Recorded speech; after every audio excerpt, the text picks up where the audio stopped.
Hello and welcome to the Managing Madrid Podcast on a Sunday. This is Kiyan Sobhani. We are live on YouTube. For those of you guys who um, are joining us live on YouTube, thanks for bearing with us on the delayed start. Matt is here. Jose is here. We are discussing Real Madrid 1, Rayo Vallecano 1 in Campo de Vallecas, a difficult place to play no matter how good Rayo are or how bad Rayo are. And it was a frustrating draw.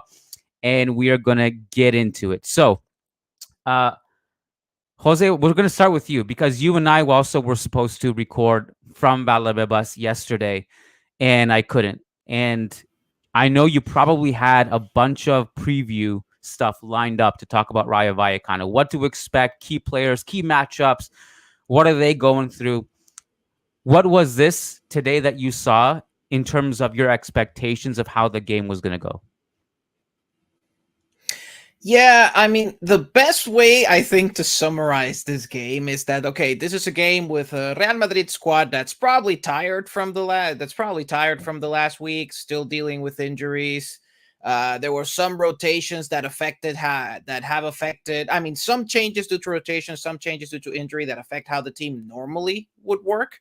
And then they go against this version of Rayo that this feels very similar to the Sevilla game earlier this season when you had a team in bad form, gets a new coach. They are extra motivated playing against a big team. And with that extra boost of energy and motivation, they had a better game than what they've been having lately. I don't think it was an amazing Rayo game. In a way, this draw came a bit cheaply for them. Like they didn't need to ball their way out of the park in order to get this result. But yeah, the story, just to summarize it in a couple of minutes, the story of Rayo lately is that they started very strongly this season, like a string of 12 games that was very good, and then the next 12 games they've lost like 8 or 9 of them. So they really went from kind of a strong mid-table team form to relegation level form. And regardless of whose fault that was, as usual, the one who goes down in these situations is the coach, Francisco. And then they replaced him with Íñigo Perez, who was the assistant coach of Andoni Iraola, Rayo's coach last season. Due to a bunch of reasons, he couldn't join Iraola in England. So now he's come back in order to coach Rayo. Íñigo Perez is actually quite young. He retired just 2 years ago. So rather, it's been kind of a quick rise for him. Younger than Falcao, who was one of his players today.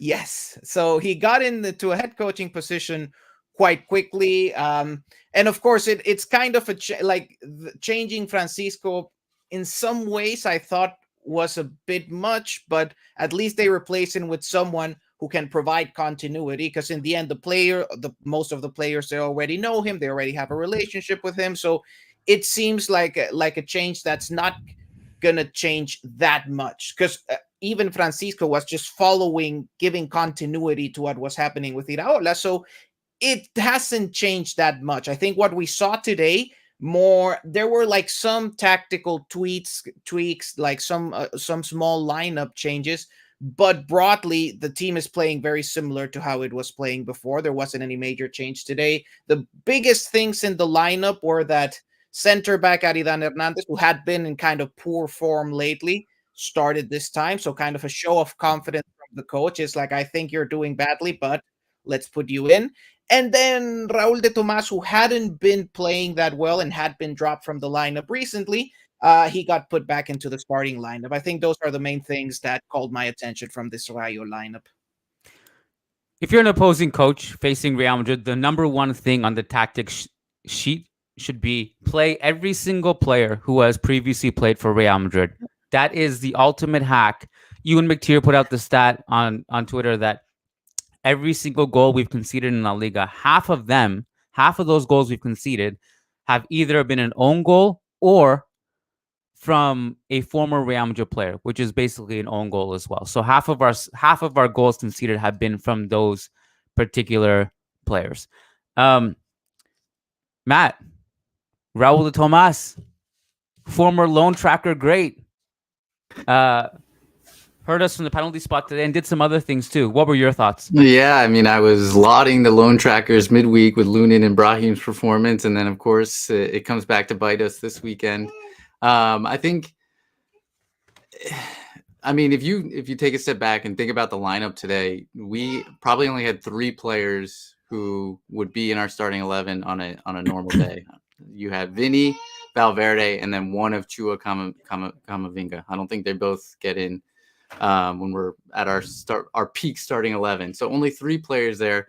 So that's, I mean, it puts it in perspective. Like, this was a changed Real Madrid team, and sometimes you just need that incremental quality to get over the finish line. But even with that, I gotta say, like, we played great in the first 25 minutes. Like, I really enjoyed how we played the first 25 minutes. There was quick combinations, little flicks from Joselu and Valverde, freeing up space. You saw Fede obviously exploit the space and really take advantage of kind of the open acreage he had in front of him to create that first goal. And I thought, wow, we're playing really well. Like, the team looks into it. And then slowly and steadily, Rayo grew into the match, and we never really got that swagger back. We never got that rhythm back. And I don't think the substitutions were the right substitutions. I thought a lot of them were pretty late too. And I just think it was a weird game. It got away from us after the first 25 minutes. So it's interesting because when you watch the first 20 to 25 minutes, you feel like the game is going in a different direction. Rayo start off the game with a suicidal press. Ironically, they actually nearly scored right off the bat. When Lunin puts Camavinga under pressure, the ball gets lost, and Rayo pounce. I think the ball eventually falls to Raul de Tomas. Tchouameni blocks a shot, or at least covers it, closes the ground, and then Real Madrid fly the other way and score. Moments later, they just destroy Rayo's aggressive press again. Vinicius gets the ball in the box. And I'm like, all right, well, this pattern suits us. Rayo are going to be aggressive with their press, and we are going to burn them because we have capable players to do that. This is great. Ultimately, what happened was Rayo were like, hold on a second. This is a bad idea. They went into a mid block. They started to cut off passing lanes. And I haven't checked anything after the game in terms of numbers and stats. I'll try to do that on the fly. Maybe you guys have it. I don't know how much we actually generated. I don't remember clear-cut chances. I think we had like 4 shots on target. 2 of those off the top of my head. One was Cruz free kick. Another one was Carvajal from distance. One of them was a goal. I don't know what the 4th one is. So I thought when Rayo stopped pressing aggressively and when it started cutting off passing lanes in midfield, we just couldn't get the ball to Brahim or Vinny in meaningful positions. And I just felt like everyone was quiet in that sense. Like, offensively, everyone was quiet. I looked up at halftime and I saw Modric had the most touches of any Real Madrid player and had completed all of his passes and had 6 crosses. I'm like, that was the quietest Modric performance. I don't even know where that came from. I thought he was a bit better in the second half, but so I think that was a key turning point, was that tactical shift. Ancelotti after the game said the turning point was the penalty that Rayo scored. He said after that, Rayo started fighting. They were more intense, and there were just so many stoppages that we couldn't get in the flow of the game. And I guess that's kind of like the bare bones of what happened, and then we can get into some of the more detailed stuff. But what did you think was a shift, Jose, in the game?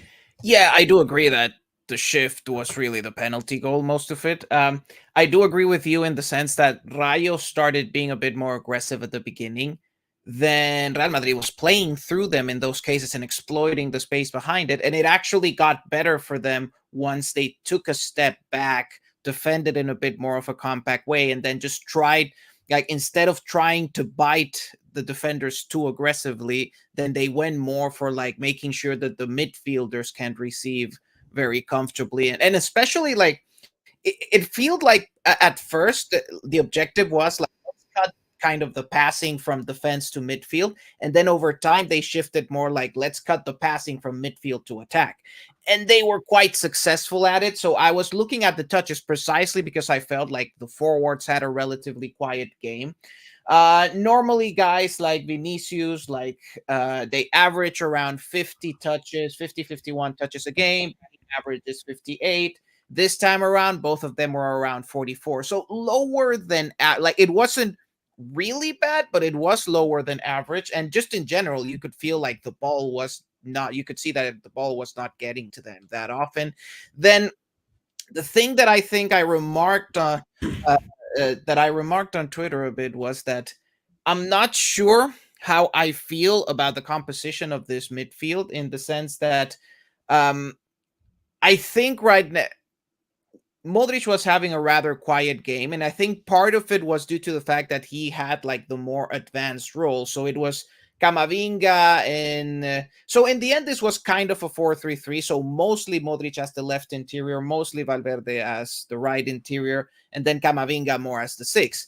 But a lot of the time, you had Modric more further up ahead, Camavinga and Fede like a bit deeper. And what that creates is situations where really, like, the feeling I got, especially throughout the first 60 minutes or so, was a bit like I'd like Fede and Camavinga to be a bit further up ahead so they can do more things, break lines a bit further up ahead.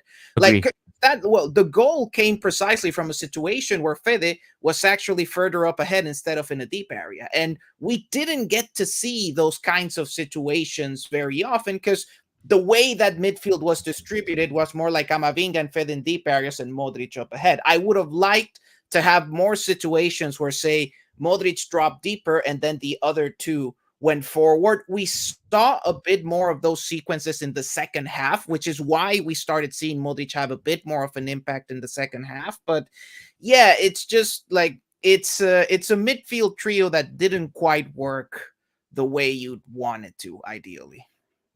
I mean, do we need to start having a conversation about Modric? Because I agree. I thought he was better, a little bit better in the second half. And he did have 3 key passes, 3 completed dribbles in this match, which surprised me when I saw that after the fact. But I don't know. I didn't see it from him today. It all looks a little bit labored. We know he's a guy that needs continuity, needs rhythm to really get into form. And I just don't think he's going to get that anymore in this Real Madrid team. We're transitioning away from him. And so I was shocked that Ancelotti kept him on as long as he did, 87 minutes. I thought Camavinga should have stayed on rather than Modric staying on. I just didn't see what he brought to the table today. And I don't know. Do we need to have a discussion about him? I think we just know the discussion is this. And I think you brought this up a couple months ago, actually. I don't remember after which game it was where he started and it didn't play well. The discussion is, in my opinion, the greatest midfielder ever is nearly 40 years old. And if anyone is allowed to not be human for once in this life, it's him. So that out of the way, like you said, Matt, this is a player who has said publicly that for him to be at his best, he doesn't need rest. He needs to play as much as possible daily, as if possible, to get into rhythm. And right now he is far from that.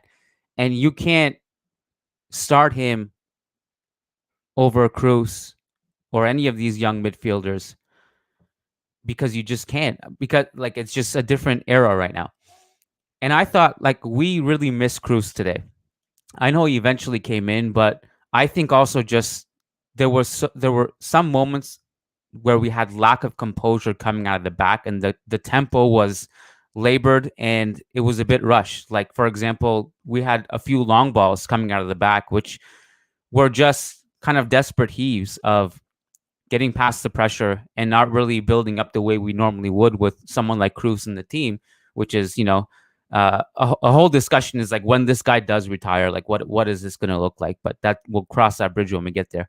I think back to Modric, he was mostly fine on the ball. He had that one, I think, giveaway to, I don't know which Rayo player it was, and Rayo come back the other way. That was rough. That was in the first half. Second half, I thought he had some good challenges, some great touches, and he was fine in the second half. But I think, like you mentioned, Matt, we had several starters out. The overwhelming majority of our lineup actually was a second unit. Our entire back line was a second unit. Nacho, second unit, Tchouameni, not a center back, Carvajal, not in the field, Fran Garcia, not a starter. So there are all those things, but I think we had more problems offensively, but there were defensive problems, and I think the offensive problems started from the back line with our build-up too.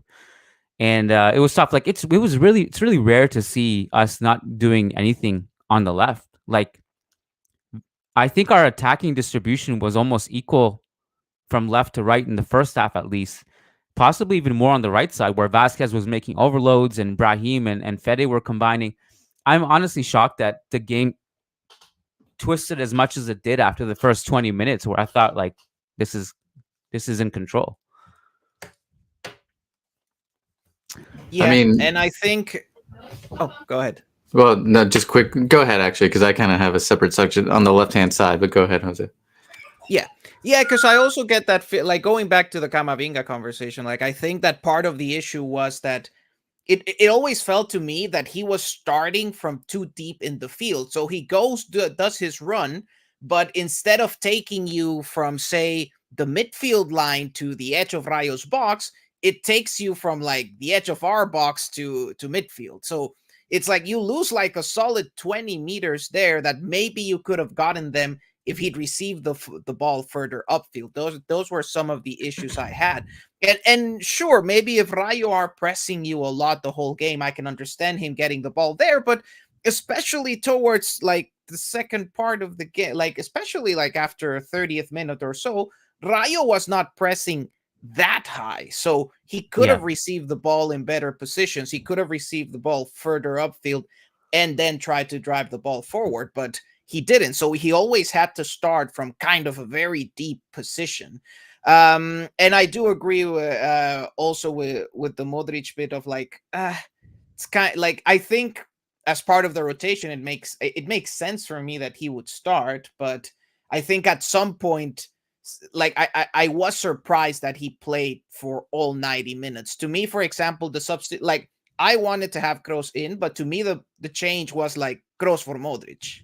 That was kind of the change I was expecting. And then that would have allowed like Kroos to be the one building from deep, and then you can reach Camavinga further upfield. Then you can reach Valverde further upfield. That's the change that made the most sense to me. But then you end up with Kroos and Modric against a team that's beating you with intensity and energy. That's not exactly what you want, which is why I really did like what I didn't like about that sub is not so much that Kroos went in, but that we left both Kroos and Modric in on the field against a team that's kind of more energetic than us at that moment. Yeah, and I think like you look around the pitch and how many performances did you have that you could say, oh yeah, they played well. Like I think Valverde played well. I think Tchouameni played well, at least for the first half, and Joselu in the first half, and then he kind of faded. But aside from those three, like how many people played well? It's hard to say. And I think Fran Garcia, this was an opportunity for him and an opportunity to take advantage of playing at his former club, a field he knows well, combined down the left with Vinny, and it just didn't happen. It didn't happen today. He tried to make that overlap. He tried to get connected with Vinny, but it never really got going. And I don't know. I think it's tough. I think you need more, as much as like we want to pin. And I do think Carlo should take some responsibility, particularly on the subs. But at the end of the day, if your team, you're getting a bunch of 5 out of 4 out of 10 type of performances from most of your players, like it's hard to push that forward as much as you tactically plan for things. We go back to what Jose said about Camavinga and Fede getting between the lines in advanced positions and how that can help us, but didn't happen today because they didn't do it. That's been, sometimes we can change the game without making subs by just changing the roles of those two players. I've seen it. It happened the Clásico at the Montjuic where Fede in the second half started to drive the ball forward, get between the lines, and Barca had no idea what to do. When Camavinga came on the field in that same game, he just completely changed it. He's playing as an inverted left back, playing at the top of the opposition's box. I think there was only one moment today where I saw Camavinga do that. And do I have it? Maybe I have it here. It was in the 51st minute. He makes a run in the right half space. No one can dispossess him. And he cuts it back to Brahim. And that was a moment I was like, yeah, they can't stop you when you do that. More of that, please. And we didn't really see it more. And I think things like that would have really helped. Like, we just didn't get enough of it today. And so that hurt us. Yeah, Fran Garcia, Matt, I was expecting bigger just because he was going back to his old ground. There was some expectation I had for him personally to go in against his former team and play a little bit better than he did. What would you rate his season so far?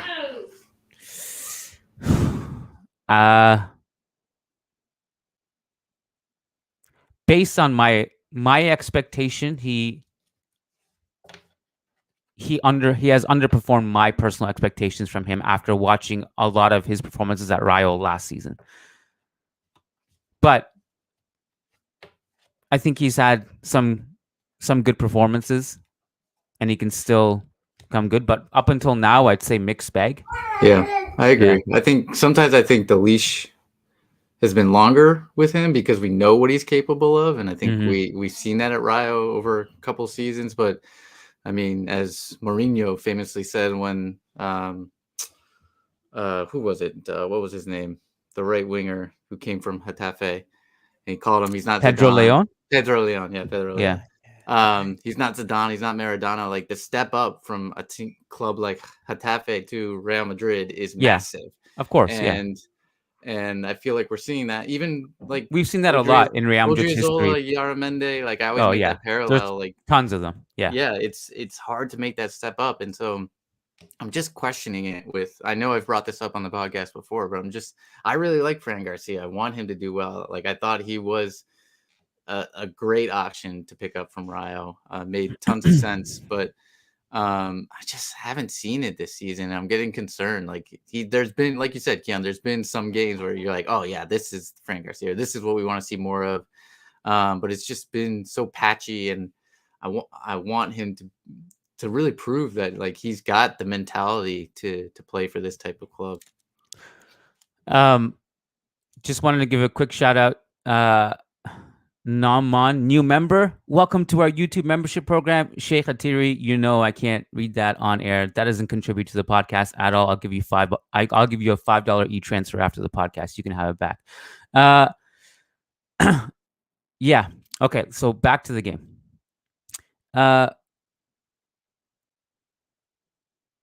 Where do you guys want to take it from here? I mean, like I have like maybe 5 points that are like, I guess, equally prominent. I'm not sure which way to go. I'm Matt. Where do you want to take it from here? Well, I mean, I feel like there's only so much you can glean from this game. I think a lot of it is like, what are some of the bigger picture items we want to talk about? Okay. So I don't know if you want to focus on your 5 points first, and then I can put some questions to you guys on some bigger picture items. I will say one quick big picture thing right now. I think we're okay. Like I've seen some wild takes that we're choking the league after this. Just pipe it down, guys. Like it's away to Vallecas. We rotated. It was a tough game. We didn't play well. No excuses. We can recover this. It's fine. I do actually question the rotations because I believe, and this is off the top of my head, I'm one of my worst traits as a journalist is not knowing basic things like how much rest we have in between games. But I believe we have a decent rest, do we not, before the Sevilla game? It's like 1 week. Yeah, so we didn't necessarily need to rotate much in this game, given that fact. I like the team looks different without Cruz. That was one thing. Yeah. I guess if you want, before we go to big picture stuff, Matt, and I don't know actually if this maybe qualifies in your big picture stuff, but was Tchouameni in your big picture discussion or no? Yeah, I think it definitely can be. All right. Why don't we talk about that? Because I think we can combine big picture stuff with him plus his performance. I thought he was really good in the first half. Second half, he had a couple of mistakes. One missed cross, one giveaway, which one they gave it away, which at least he recovered and blocked the shot. I don't think that was those two moments in particular were about him playing out of position. I think he'll find himself in those positions as a defensive midfielder too. I think that was just two moments where he lapsed. I saw your tweet. About he's a better center back than most of the center backs we'd have that were on the market. I think I'd agree with that, unless like you're talking about like, Lenny Yoro comes over and he's amazing, right? But I'm talking about like the names we mentioned in terms of the Mario Gilas, etc.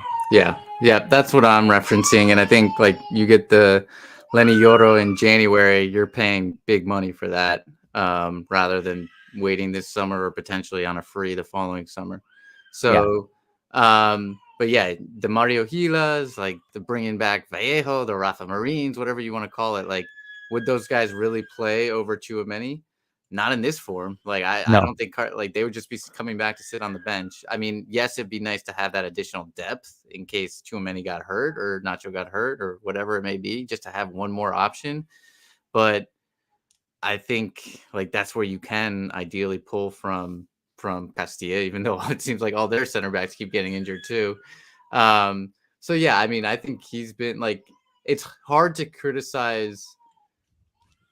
It's more playing devil's advocate for the club and their decision that they made on not signing a center back, because like at the end of the day, Tchouameni's getting reps there. He's learning there. He's playing really well. And then it gives minutes to Camavinga. Like, I think I choose that option over bringing back Jesus Vallejo, Rafa Marin, or Mario Gila, who may not even who would be here for maybe 6 months. I get it. I understand the perspective. Did you guys know that one of the questions in the post-game press conference was, do you think the team was distracted today because they were thinking about Mbappe? That was one of the questions. High standard we're holding here. Brahim, I know we already talked about why the game was difficult for him, although he did. We didn't talk about this. The goal we scored was a great transition goal in general. We mentioned that it was on the back of a Rayo press, which nearly succeeds and they nearly score from. We win the ball. Vasquez finds Brahim, who plays a great pass down the flank to Fede. Underrated part of the play. Fede, as soon as Brahim gets the ball, he just checks and blitzes off the ball his defender and sprints into the right zone. Fede, that's an underrated part of the play that I wanted to highlight. And then, of course, Joselu finishes. So Brahim did have that play, struggled to find himself in good positions, and that had in part to do with Rayo cutting off the supply well. Did you have any other notes on Brahim? No, I think that's a good summary, and I think it's one of the nice things about the last few games is just how much more the team is creating on the right side. Like with Brahim in his current form, with Fede, even Lucas playing as well as he's been playing from right back. You're getting a lot more interactions on the right side. More chances are being creating on the right side. So I see that as a positive.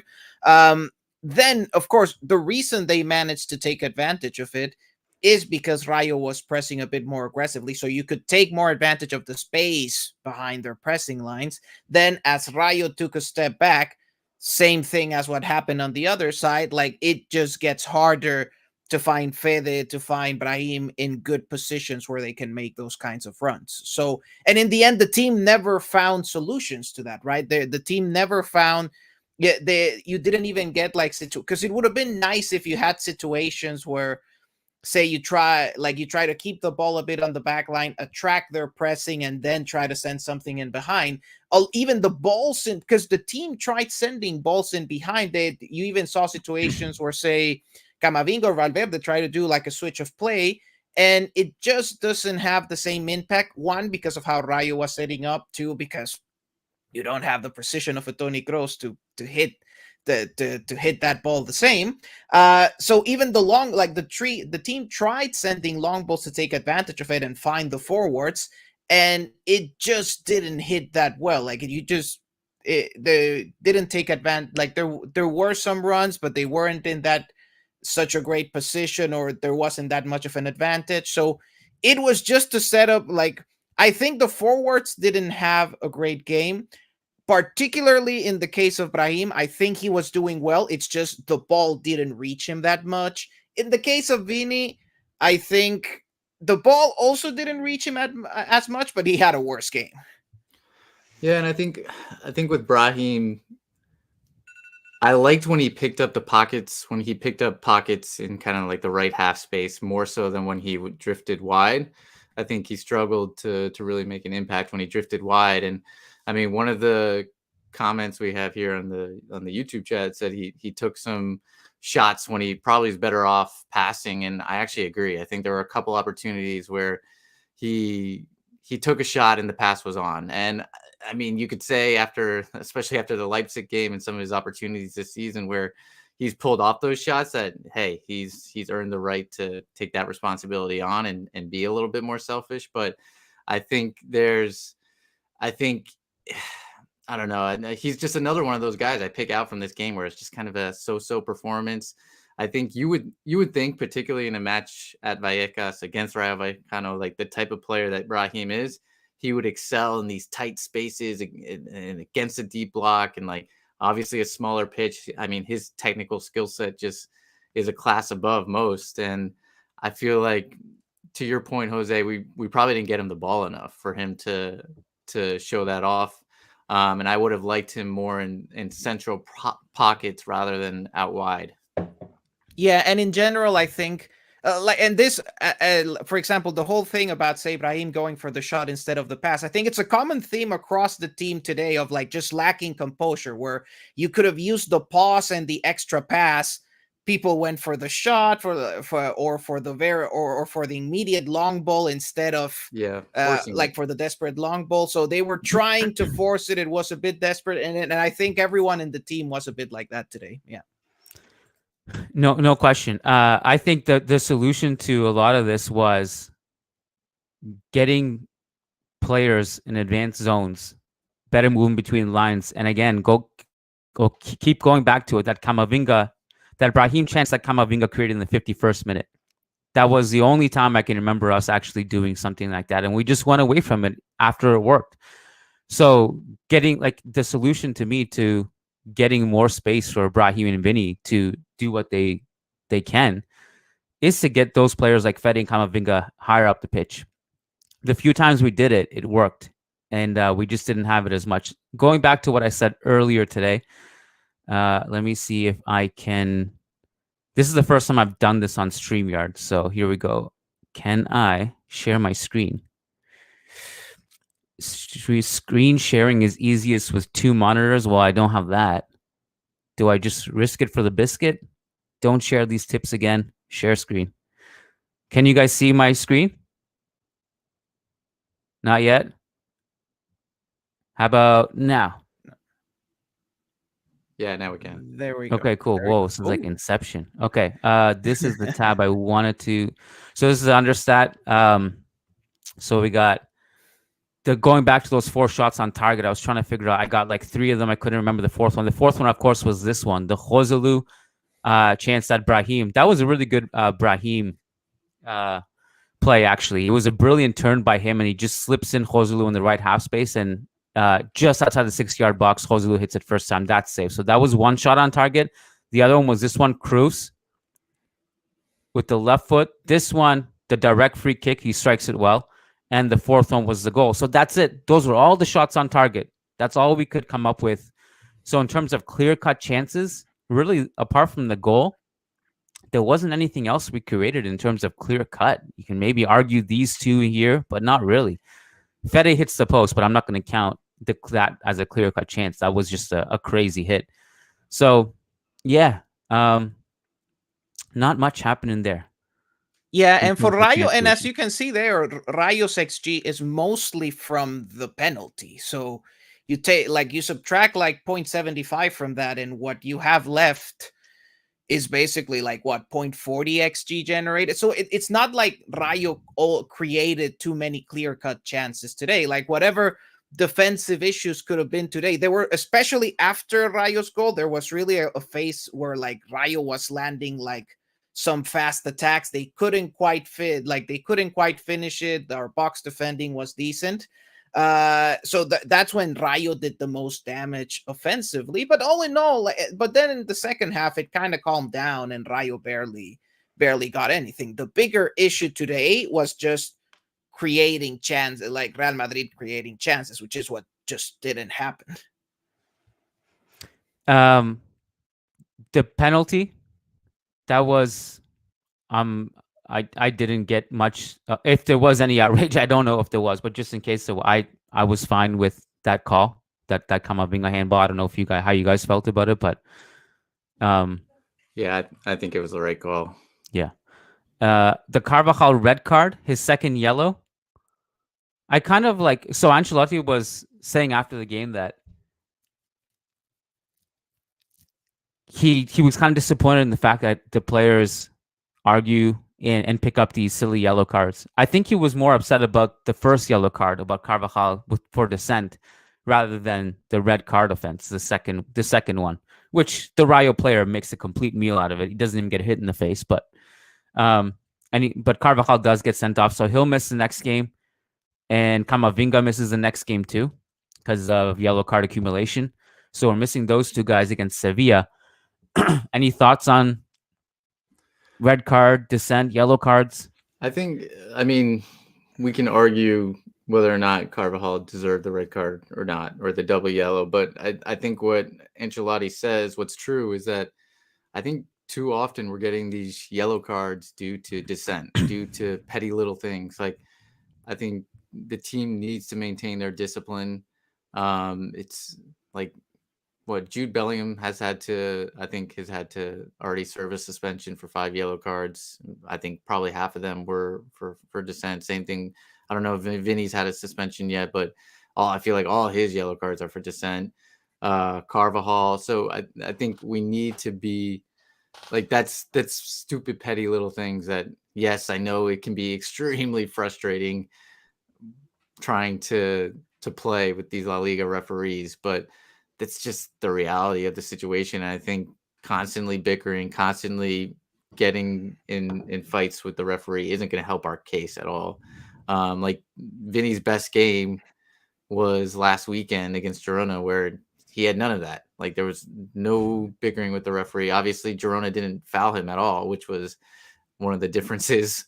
But it's when he's that focused, and I've seen kind of a clip of Nacho after the fact talking to Vinny in one game where he said, like, when you're focused like this, you're the best. When you're focused like this, you're the best. Like, and telling him, like, when you don't focus on the referee, that's when you're at your best. And I think it's just true for everyone on the team. Like, it's so easy to get sucked into that stuff, but and I don't blame them. Like, I myself as a player always got sucked into that stuff. Like, I always bickered with referees, so it's so hard to like contain yourself. But it does make a difference if you can just put your head down, jog back, like get away from the referee, and just focus on the match at hand.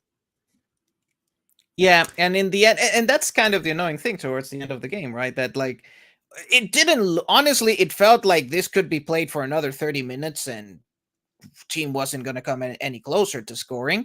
But it was kind of annoying that all of injury time was basically lost to the bickering. So that's the main thing I find annoying. I don't think much was going to be done in injury time, but if there was any chance of something good happening in injury time, it was killed by all the arguing, by the red card and anything. And of course, like the Rayo Falcao, I think it was, like, makes a meal out of it, but like you don't, as a player, you just, and it's hard not to be hot-headed about it, but you just can't react too much to those things. And it's just the way Carvajal moves, it looks a bit like it's an elbow, then you see the replay and it wasn't. That's what VAR should be for, but that's another story. And then in the end, referee buys it and gets the second yellow. Fortunately, it's a second yellow. Like, I thought at first that it was going to be like a direct red, and then we'd be extra screwed because he would have gotten like more 3 games games. out. But at least, yeah, but at least it's a double yellow. So All right, guys, let's take a quick break to talk about our presenting sponsor, Manscaped. 2024 is here in full swing, and that means it's time for a New Year's resolution check-in with our friends at Manscaped. It's never too late to level up your grooming game and keep your bush tamed. Manscaped's new Lawnmower 5.0 Ultra is every man's cheat code to look good, feel good, and turn the page on confidence this year. And as always, and I hope all of your New Year's resolution goals are going great. It's February. We are handing out the Manscaped Man of the Match Award for the game in Vallecas today. I know it's slim pickings, but we got to give it out every game. Matt Wiltse, please present our Man of the Match Award presented by Manscaped. Yeah, you're right, Kiyan. It's slim pickings, but I'm going to go with my boy, Fede Valverde, who wrote a piece about earlier this week on his contributions and how his role and form has changed this season. And I think you saw a lot of those attributes today, particularly in the first half. And he was one of the lone kind of standouts and guys you could take and say, hey, you had a good performance from this one. Listeners, go to manscaped.com and use code Managing Madrid for 20% off and free shipping.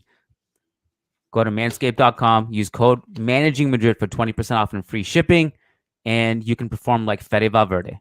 All right, back to the game. So, Matt, I know you had some big picture stuff.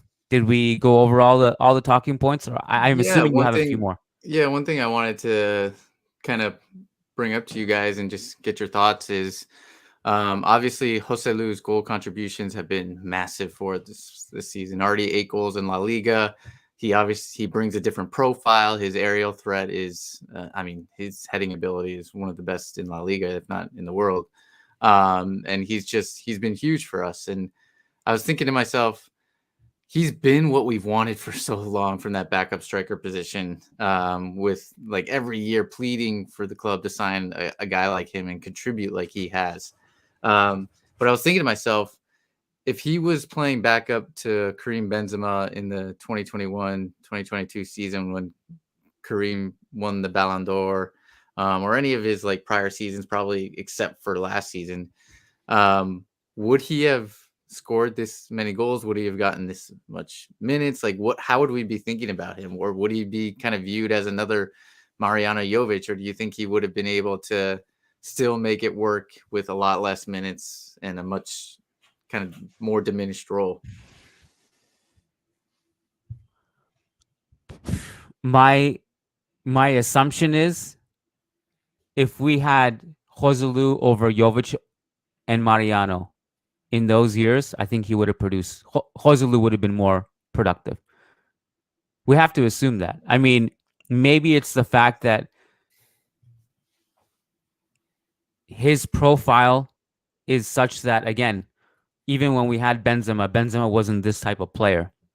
Mariano was, to an extent, a player who just threw himself around the box constantly. And Mariano, for that reason, was more visible than Jovic in those years. Sometimes you wouldn't see much of Jovic. He did have a few good games here and there despite not scoring, but for the most part, Mariano was more noticeable on the field over Jovic, and it wasn't always for good reasons, but he was always more visible. You felt his presence more on the field because he would get himself into position. He wouldn't score. But Joselu, because of his aerial threat, I think he would take advantage of a lot of those games where we're pumping crosses into the box. My hunch and assumption is that he would have been more productive than Jovic and Mariano. Yes, and the other thing is that Mariano threw himself to the box a bit chaotically, and that's the nice thing about Joselu, that he's just very smart about finding those spaces in the this is a guy who like he starts for 90 minutes and he consistently gets like 4 shots a game or something like that, like in this team. And I enjoy that because of course he doesn't score like all the good chances he gets, but in the end, the most important thing as a striker is to get into the shooting position.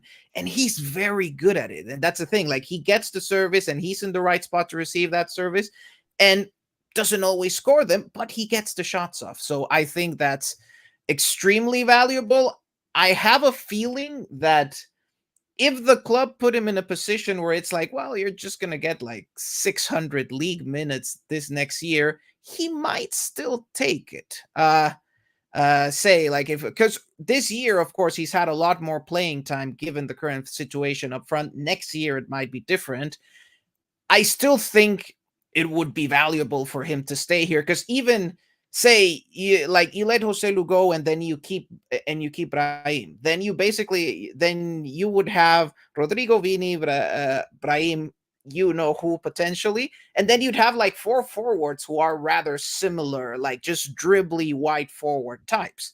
It's nice always to have a profile like Joselu, because I think he complements like the fast dribblers pretty well. Don't forget Endrick. That's another player who's coming. And I think like, that's what so makes it so just tough. It's gonna be really tough. Just numbers wise, yeah. He does shoot a lot. With anything you said, Jose. I just think numbers wise, and like given the profile of these other guys coming, it's gonna be very hard to. And Joselu's age. I mean, that's kind of an elephant in the room too. I just want to touch on his shot volume for a second. His shot volume is still pretty crazy. But it's not bad shots, because all of his shots come from good goal scoring positions, and still he's pretty much performing his XG, and that's been impressive. I saw Lucas's tweet earlier today where he said, was it? Yeah, I think it was Lucas. Maybe was it Lucas? I don't know. I saw someone on Twitter. I assumed it was Lucas. Maybe it wasn't, but someone on Twitter was saying that they would consider keeping Joselu despite the fact that you basically can't give him any playing time because of his unique profile. And I'm just like, no matter how unique of a profile he is, and no matter how much he might accept the role because of his age and love for the club, where are these minutes? Like, where are they? Unless you lose Brahim or Rodrigo, which I don't think is for sure. You're not losing Rodrigo, and I don't think you're losing Brahim either. I don't know. I don't see where you can get the minutes for him. Or if like you basically don't play Endrick, and then we'll think about the outrage of when Joselu starts games over Endrick, and and that's the thing. There's also another, because I think someone, because I was tweeting about it, and someone was also telling me, it's like, well, if you give Ancelotti the option between like Endrick and Joselu, he'll take Joselu. That is likely, knowing Ancelotti. So, but in the end, it's not a decision that's fully down to him. But anyways, the whole point of this is that if you really have like a backup unit of Joselu, Endrick, and Brahim, one of those is not going to get meaningful minutes next season. So the question is which one you choose not to get those.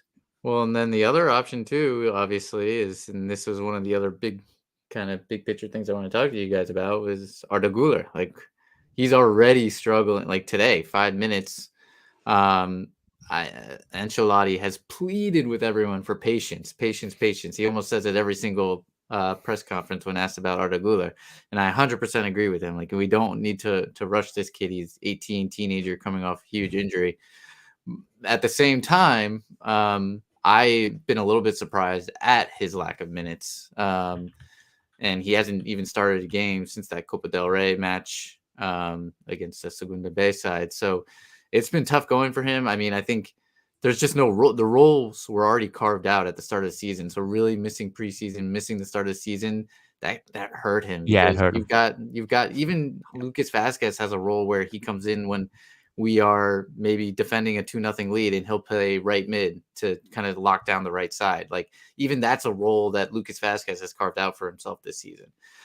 So it makes it just harder and harder for Arda Güler to find time. And when you start bringing in Endrick, you start bringing in Mbappe, you maybe keep Brahim or Joselu. Like, where does this kid get minutes? And if he is as hyped up and as good as we believe he could be, and as Ancelotti and others have said, then it gets tough. Like, do you want to loan him out? We've had such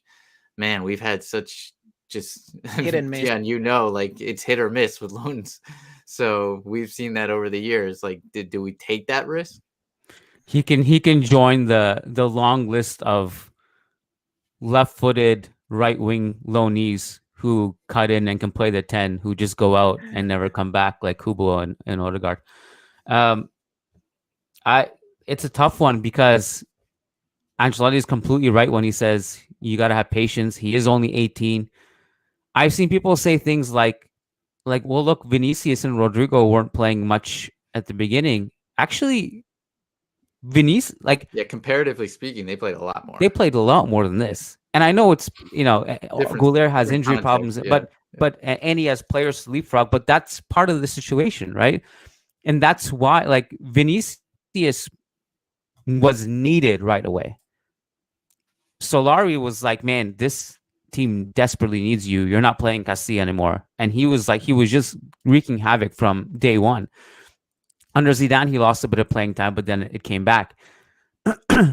We also needed Rodrigo to come off the bench regularly. He wasn't starting, but we needed Rodrigo.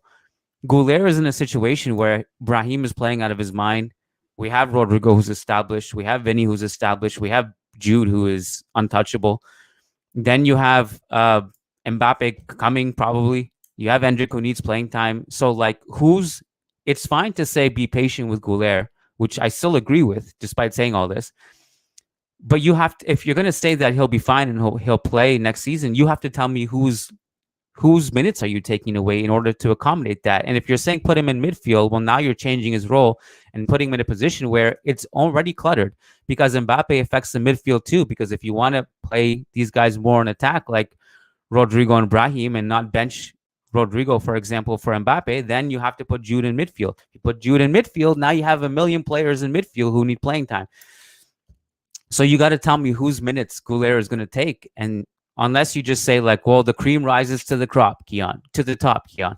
And so if Güler is good enough, he'll come to the top. Well, like, you have to play in order for that to happen. And so these are, like, quote unquote good problems, but sometimes too much depth just is unsustainable. So you just have to, I will say, like, if there's anyone to figure out, like, I guess it's Carlo, but yeah, these are questions. Yeah, man. I think questions. I think his chance, like, from the beginning of the season, I thought his chance of getting minutes was a bit low, and then any chance he got of having meaningful minutes, like, just disappeared with the injury, because you had to be there at the beginning, like Matt said, when the roles were being distributed. Like, maybe he could have been say when Jude gets injured, now Brahim kind of plays the 10. Could have been good. It could have been Güler, but he was injured throughout the first half of the season. So in the end, that I think that's really whatever chance he had of getting meaningful minutes this season went out with the injury. Saying now, yeah, I think it's very hard as the squad is shaping up. It's going to be very hard for him to find meaningful minutes. So big candidate, in my opinion, to join the loan squad. Yeah. I mean, today, though, is, like, you would think, given all the injuries, given the suspensions, given the way we were playing, today you would think would be a game where he could get more than 5 minutes. And his profile actually fit today's game too. Yeah. So that's where I'm like, if he's not even getting minutes now, then next season is going to be even harder. There's a quick super chat we're going to read from Dean Classic. He says, Mbappe, Vinny, and Jude will do good with Carlo, but imagine Mbappe and co with Klopp's heavy metal football. Just imagine. Or are we satisfied with Carlo? Well, Carlo's going to be here next season, Dean, and I'm happy with him. So I'm good. I love Klopp, but did you guys want to chime in on this one? I would just say that if Mbappe comes, I think there's no one better to figure out that whole thing with the forward line compatibility with Vinicius. I think there's no one better to figure it out than Ancelotti. So I would be, that does give me calm knowing that. Yeah, agreed. I think we're in the right hands with Ancelotti. I've said it from the early signals of this season when we're starting to get an idea that he might actually renew.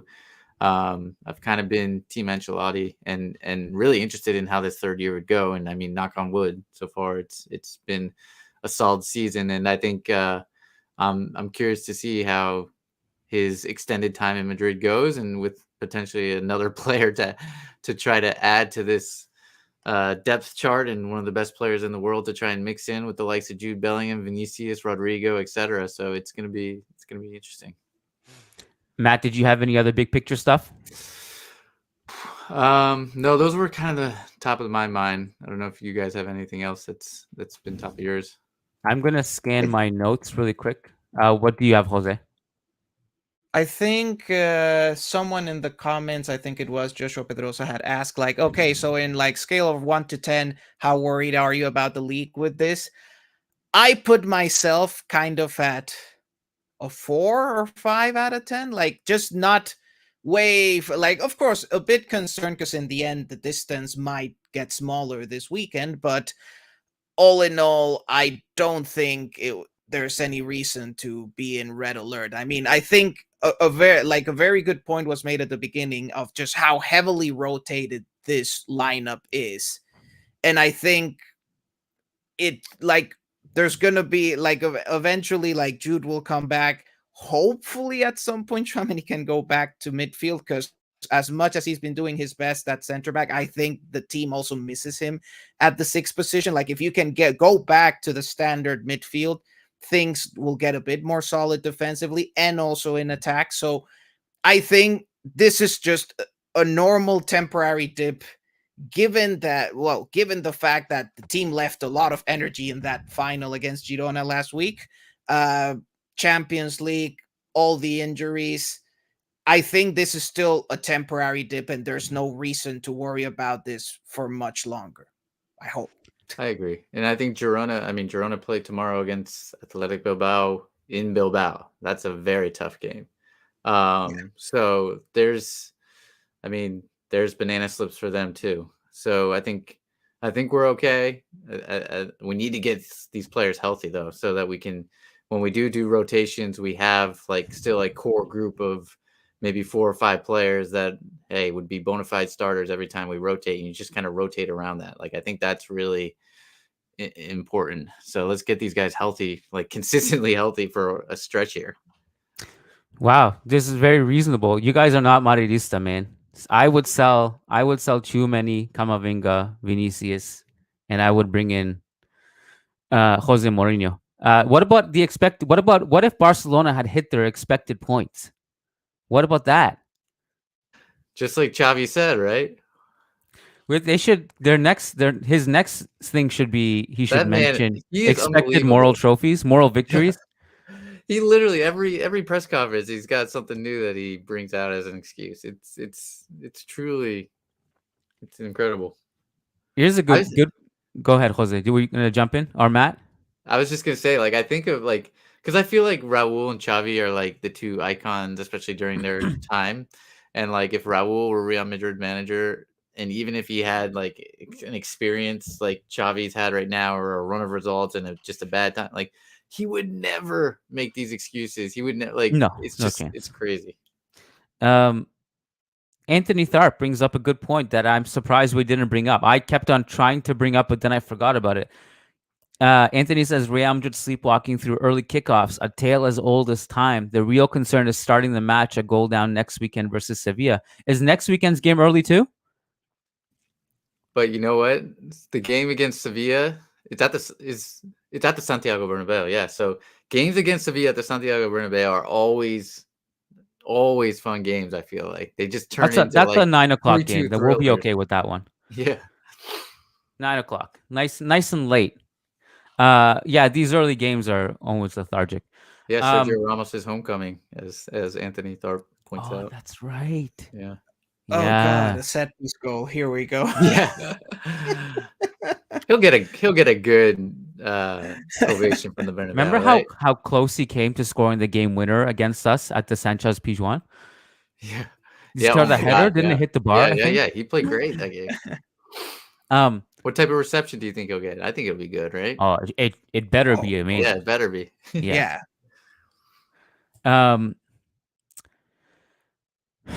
this is random, but I just wanted to float this to you guys. Did you guys see Luis Suarez talking about how Real Madrid almost signed him? Yeah, I saw that. So he said that in 2014, I think that was the year he went to Barca, right?